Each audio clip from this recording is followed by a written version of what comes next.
अस्सलाम वालेकुम, मैं हूं शाहजेब खानजादा। 11 महीनों के बाद सुप्रीम कोर्ट ने जस्टिस काजी फाइज ईसा के खिलाफ हुकूमती रेफरेंस को कलअदम करार दे दिया है, मगर मामला अभी मुकम्मल तौर पर ख़त्म नहीं हुआ है, क्योंकि सुप्रीम कोर्ट के 7 जजेस ने जस्टिस काजी फाइज ईसा की अहलिया और बच्चों की जायदादों का मामला FBI को भेज दिया है और उसे तहकीकात का हुक्म दिया है। साथ ही FBI को वक्त का पाबंद भी किया गया है। FBI की तहकीकात का जायजा सुप्रीम जुडिशल काउंसिल लेगी और जायजा लेने के बाद फैसला करेगी। सुप्रीम कोर्ट के 10 रुकनी बेंच ने आज केस की आखिरी समाअत की। फरीकैन के दलाइल मुकम्मल होने के बाद फैसला महफूज किया और आज ही 11 सफ़े का मुख्तसर फैसला जारी कर दिया। मुख्तसर फैसले के मुताबिक तफसीली फैसला बाद में जारी किया जाएगा। अदालत जस्टिस काजी फाइज ईसा के खिलाफ रेफरेंस को कलअदम करार देती है। इस तरह से सुप्रीम जुडिशल काउंसिल की तरफ से 17 जुलाई को जारी होने वाला शो कॉज नोटिस भी कलअदम हो जाता है, जबकि जस्टिस याह्या आफरीदी ने दरख्वास्तों को मुस्तरद कर दिया है। फैसले के मुताबिक बेंच के सरबराह जस्टिस उमर अता बंदियाल, जस्टिस मंजूर अहमद मलिक, जस्टिस फैसल अरब, जस्टिस मजहर आलम मियां खैल, जस्टिस सज्जाद अली शाह, जस्टिस मुनीब अख्तर और जस्टिस काजी मोहम्मद अमीन ने पैरा 4 से पैरा 11 तक के फैसले से इत्तफाक किया है। 3 जजेस ने इख्तिलाफ किया है और इजाफी नोट लिखा है, मगर 7 जजेस के फैसले के मुताबिक अदालती हुक्म के 7 दिन के अंदर अंदर FBI के commissioner inland revenue income tax ordinance 2001 के तहत नोटिस जारी करेंगे। ये नोटिस दरख्वास्त गुजार यानी जस्टिस काजी फाइज ईसा की अहलिया और बच्चों को जारी किया जाएगा और उनसे लंदन की तीनों जायदादों के बारे में अलग अलग वजाहत ली जाएगी। इनलैंड रेवेन्यू कमिश्नर खुद वजाहत तलब करेंगे। सुप्रीम कोर्ट के फैसले के मुताबिक इससे पहले इन जायदादों के हवाले से कोई नोटिस जारी हुआ है या कोई कार्रवाई की गई है तो वो कलअदम समझी जाएगी। सुप्रीम कोर्ट ने अपने फैसले में मजीद लिखा कि नोटिस दरख्वास्त गुजार के इस्लामाबाद के घर पर भेजा जाएगा। फरीकैन नोटिस के जवाब के साथ मुतल्लिका रिकॉर्ड भी भिजवाएंगे जो वो मुनासिब समझे। अगर कोई बैरून मुल्क होगा तो उसकी जिम्मेदारी होगी कि वो वक्त पर जवाब दे और कमिश्नर के सामने उसकी हाजिरी बैरून मुल्क होने की वजह से ताखीर का शिकार नहीं होगी। सुप्रीम कोर्ट ने अपने फैसले में मजीद लिखा कि नोटिस का जो जवाब आएगा उसके बाद कमिश्नर इन अफराद को अपना मौक़िफ़ पेश करने का मौका देगा। सफाई का मौका देने के बाद कमिश्नर ऑर्डर जारी करेगा। फरीकैन ज़ाती तौर पर या अपने नुमाइंदे और वकील के जरिए अपनी सफाई पेश करेंगे। सुप्रीम कोर्ट के मुताबिक नोटिस जारी होने के 60 दिन में कमिश्नर को कार्रवाई मुकम्मल करना होगी और 75 दिनों में ऑर्डर जारी करना होगा। इसमें कोई तौसी या ताखीर नहीं होगी।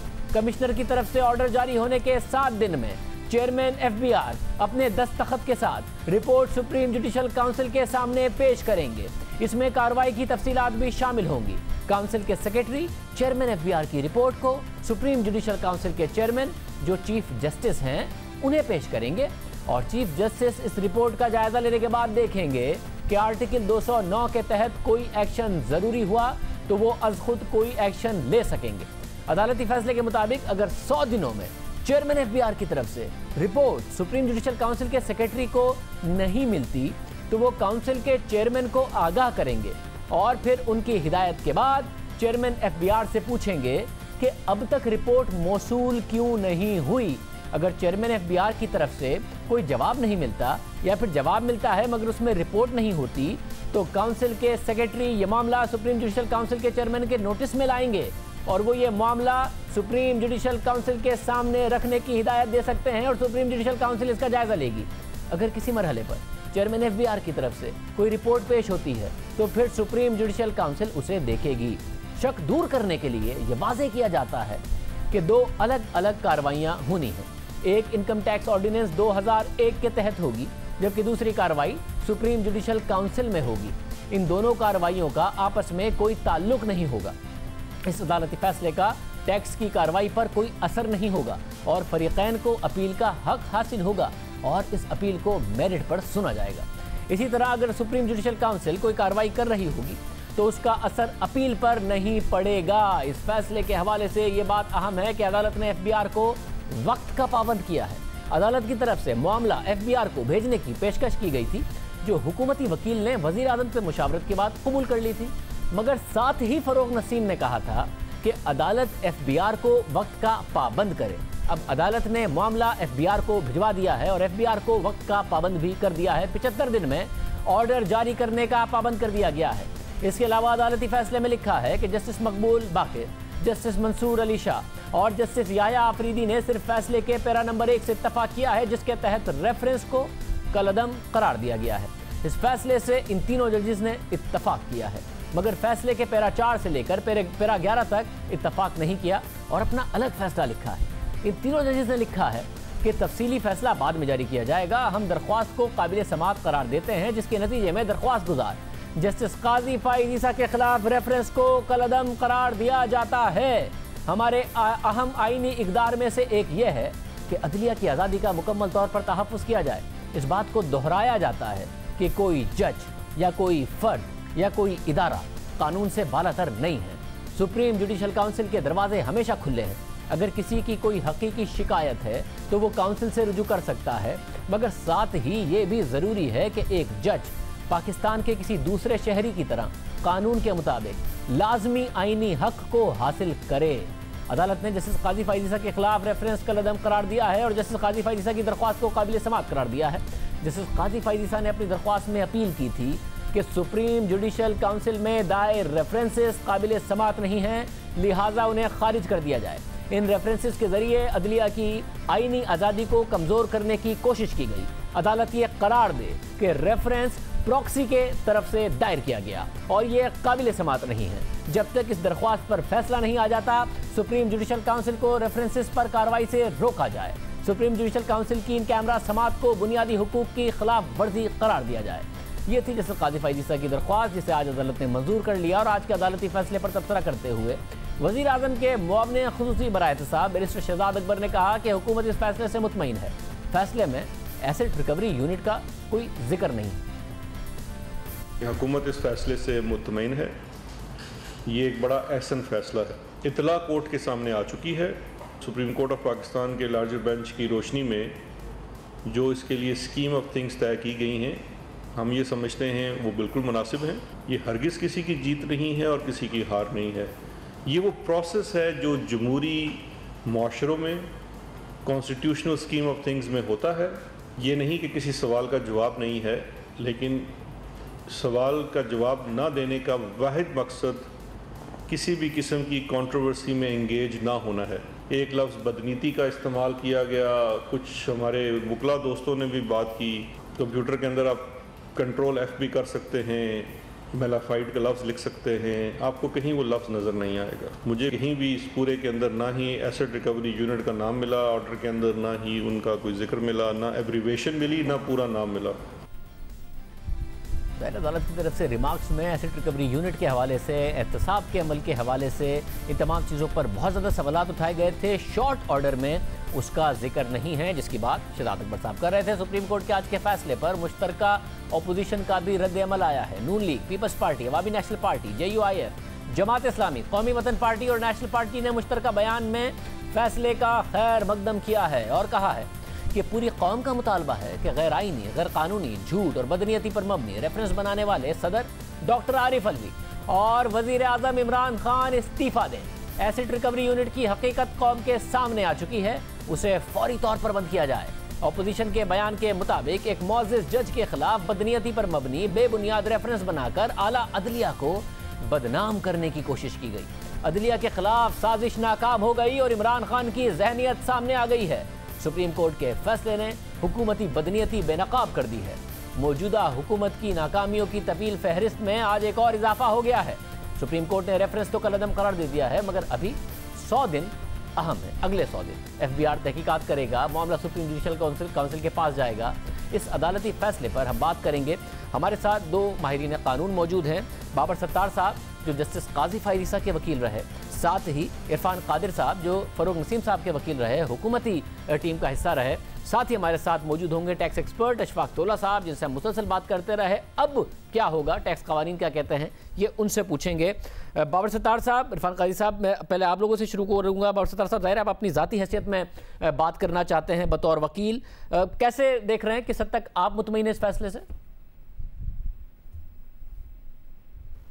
शाहजेब साहब, इसका कॉन्टेक्स्ट ये था, बेसिक हुकूमत का मुकदमा ये था कि काजी फायज ईसा साहब जब वकील थे, परमानेंटली उस टाइम पे उनकी बेगम साहबा ने कोई प्रॉपर्टीज, कोई पैसे ट्रांसफर किए और कुछ प्रॉपर्टीज ऐसी ली यूके में, और फिर कुछ प्रॉपर्टीज ली जो जब वो जज बन चुके थे, जो जज साहब ने डिक्लेयर नहीं की, और इस बेसिस पे रेफरेंस बनाया गया कि ये जज को अपने टैक्स रिटर्न में डिक्लेयर करने की जरूरत थी। हमने अदालत के सामने ये मुकदमा रखा कि ये टैक्स लॉ की रिक्वायरमेंट नहीं है। आपकी अगर स्पाउस इंडिपेंडेंट है तो उनकी एसेट्स आप और उनकी इनकम आप नहीं डिक्लेयर कर सकते अपनी टैक्स रिटर्न के अंदर। ये एक बुनियादी बात।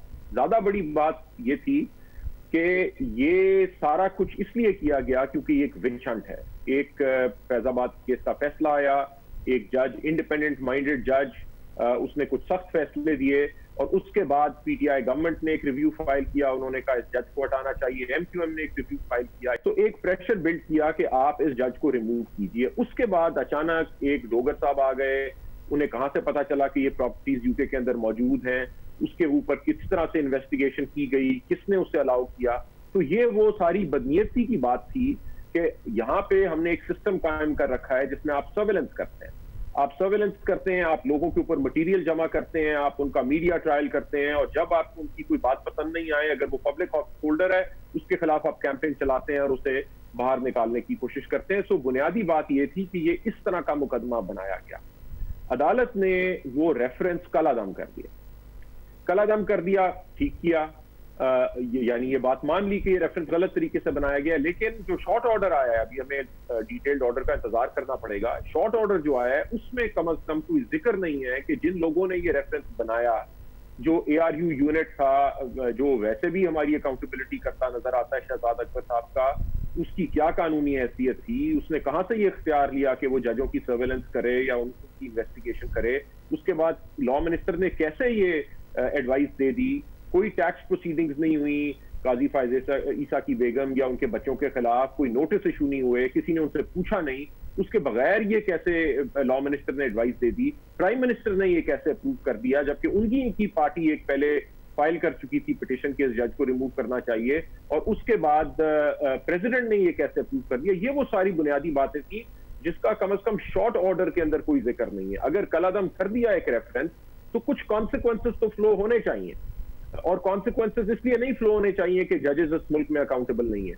कॉन्सिक्वेंसेस इसलिए फ्लो होने चाहिए क्योंकि हमारी जुडिशरी की एक बड़ी तारीख है जिसके अंदर हमने देखा है कि हिस्टोरिकली स्पीकिंग एक हमारी जुडिशरी का एक रोल रहा जिसमें उन्होंने जस्टिफाई किया डिक्टेटर्स को, उन्होंने अनडेमोक्रेटिक मूव्स को जस्टिफाई किया। तारीख की मैं बात कर रहा हूं।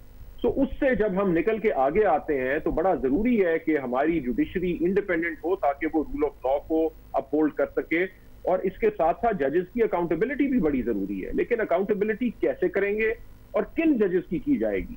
क्या उस जज की जाएगी जिसका कोई फैसला आपको नागवार गुजरता है, या उन लोगों को जो हमारी पावर एलीट है या हमारे पावरफुल इंस्टीट्यूशंस हैं, या उन लोगों की जाएगी जिनके खिलाफ कोई जेन्युइन कंप्लेंट्स हैं कि उन्होंने एज अ जज अपनी पावर अब्यूज की, एज अ जज कोई करप्शन की। अकाउंटेबिलिटी की तो ये बात है, पब्लिक ऑफिस में अगर आके आपने कोई बदकारी की, आपने अपना पावर को अब्यूज किया, उस तरह की तो यहाँ पे कोई एलिगेशन नहीं थी। और फिर जिस तरह से मीडिया ट्रायल चलाया गया, जिस तरह से चीजें लीक की जाती थी, 1 साल आपने एक मीडिया ट्रायल किया। हमने पहली दफा देखा कि एक जज, सुप्रीम कोर्ट का सिटिंग जज, सीनियर जज 10 मेंबर के बेंच के सामने पेश होता है और आके अपनी जस्टिफिकेशन पेश करता है।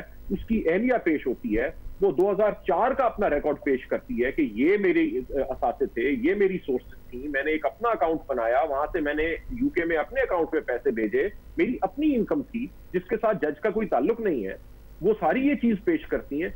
हमने इस तरह की अकाउंटेबिलिटी होती पावरफुल इंस्टीट्यूशंस की नहीं देखी। अगर सवाल पूछिए तो फिर तब से पूछिए। यहाँ पे जो मायूसकुन बात है इस ऑर्डर की, ये तो बिल्कुल जायज बात है कि कलादम करार दिया गया, लेकिन जिन लोगों ने बनाया उनके ऊपर कोई जिक्र नहीं है।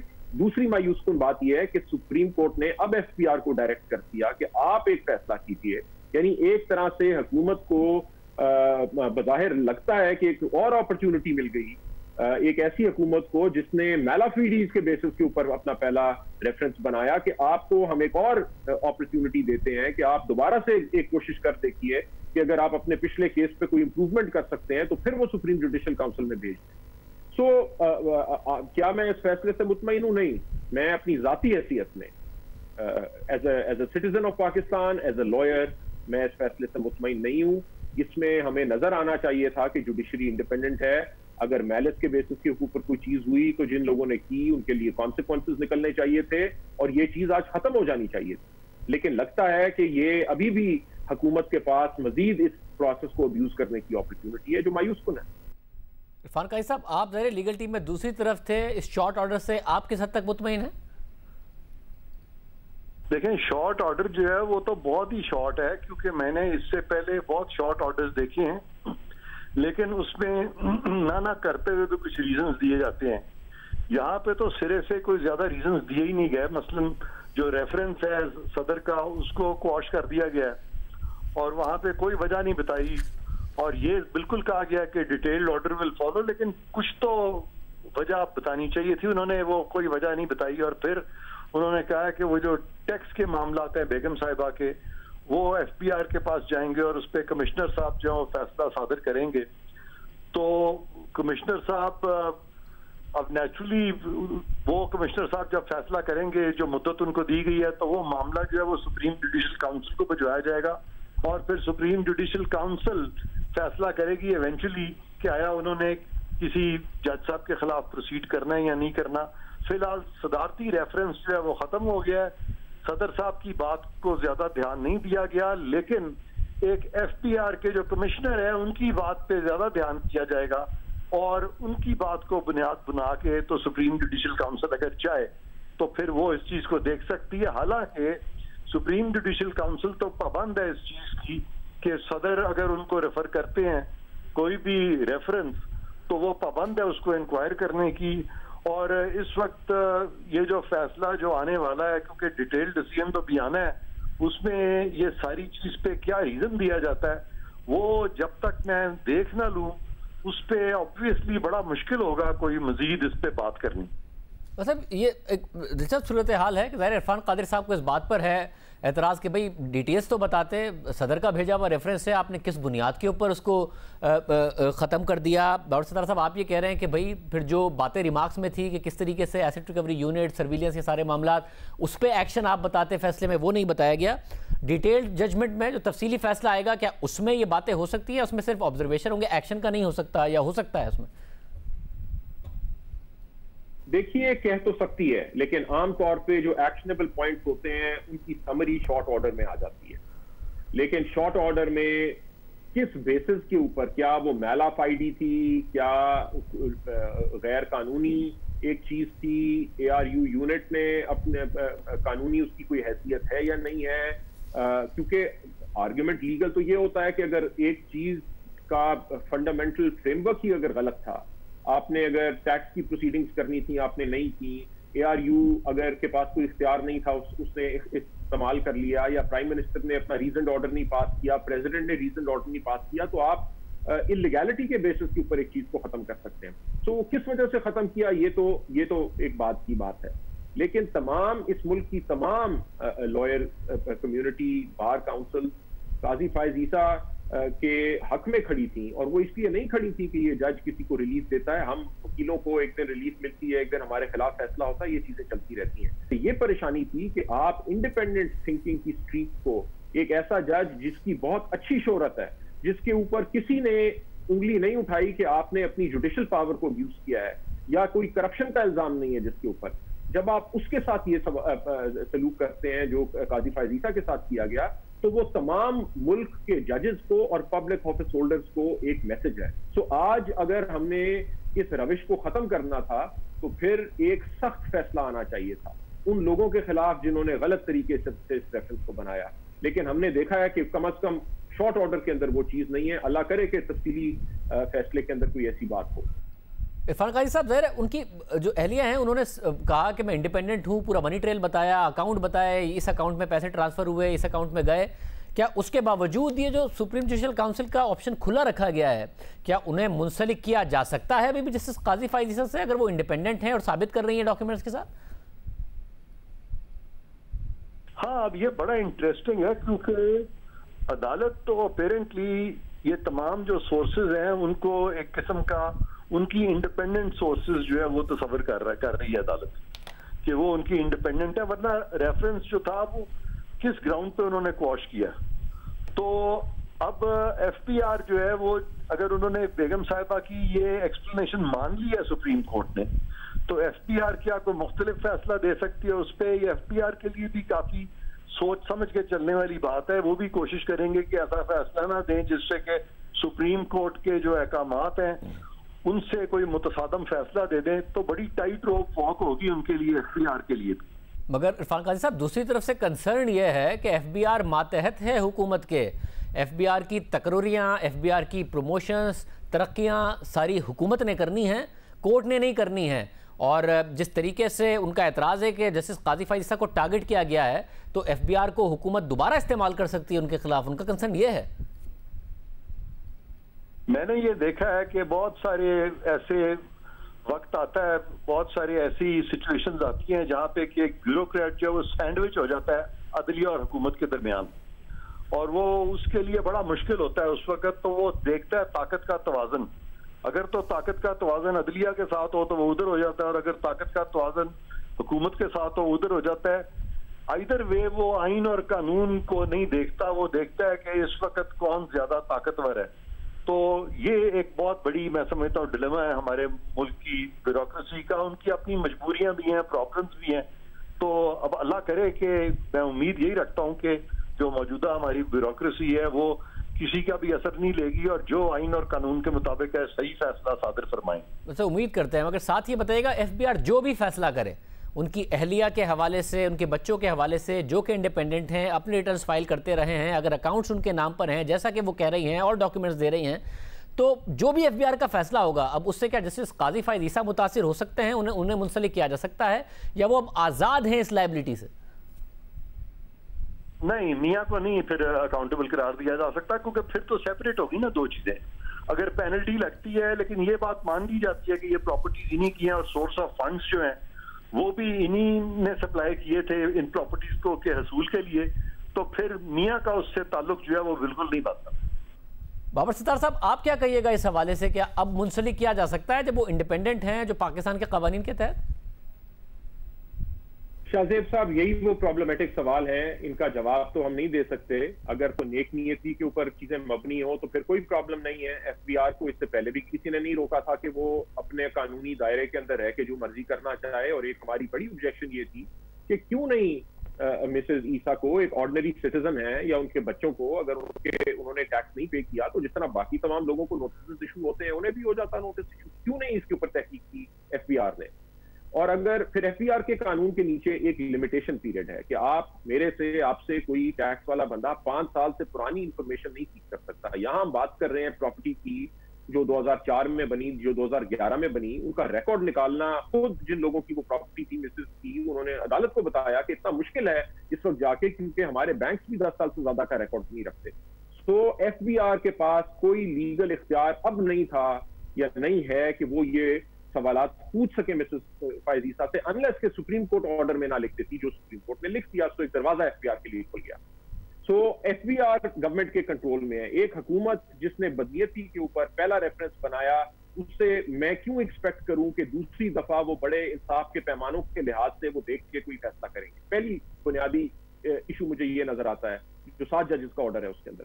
दूसरा बुनियादी इशू ये नजर आता है कि सुप्रीम जुडिशल काउंसिल का दायरा इख्तियार जजेस के ऊपर है। वो जुडिशल मिसकॉन्डक्ट को देखते हैं, वो देखते हैं कि जज ने क्या गलती की। यहां पे हम गुफ्तगू कर रहे हैं एक ऐसे पैसे की जो जज ने नहीं बनाया, एज ए वकील भी नहीं बनाया, उनकी अहलिया की इनकम है। और किस टाइम की इनकम है? प्रिडोमिनेंटली उस टाइम की इनकम है जब काजी फाइज ईसा जज भी नहीं थे। सो मेरी बीवी की आज की इनकम हो, कल को आप मुझे जज बना दें, और उसके बाद आप कहें कि ये जुडिशल मिसकॉन्डक्ट के जुमरे में आता है, या सुप्रीम जुडिशल काउंसिल इसे देखेगी, बड़ी तफसील से 1 साल इसके ऊपर दलाइल सुने। सुप्रीम जुडिशल काउंसिल का जो अपना मैंडेट है वो हमारे सामने है, उनका दायरा इख्तियार हमारे सामने है। तो एक automatic process, supreme judicial council के पास इख्तियार है कि वो किसी भी चीज को, कंप्लेंट को देख सकती है, तो इसे खुला छोड़ सकते थे। लेकिन सुप्रीम जुडिशल काउंसिल को पाबंद कर देना कि एफबीआर एक रिपोर्ट रखेगी चीफ जस्टिस साहब के सामने और वो उसे लेके जाएंगे सुप्रीम जुडिशल काउंसिल में, ये मुझे चीज प्रॉब्लमेटिक नजर आती है। ये कहने की सुप्रीम कोर्ट को क्या जरूरत थी? कल को अगर कोई चीज आ जाती सामने तो सुप्रीम जुडिशियल काउंसिल के तो हाथ नहीं बंधे हुए। बहुत शुक्रिया आप दोनों का। गुफ्तगू नज़र आपने सुनी। प्रोग्राम में एक ब्रेक शामिल करेंगे। माहिर टैक्स उमूर अशफाक तौला साहब जो अब तक बहुत अहम राय देते रहे थे, अब इस फैसले की रोशनी में एफबीआर कैसे आगे बढ़ सकता है, क्या एफबीआर के कवानीन है, उनसे पूछेंगे एक ब्रेक के बाद।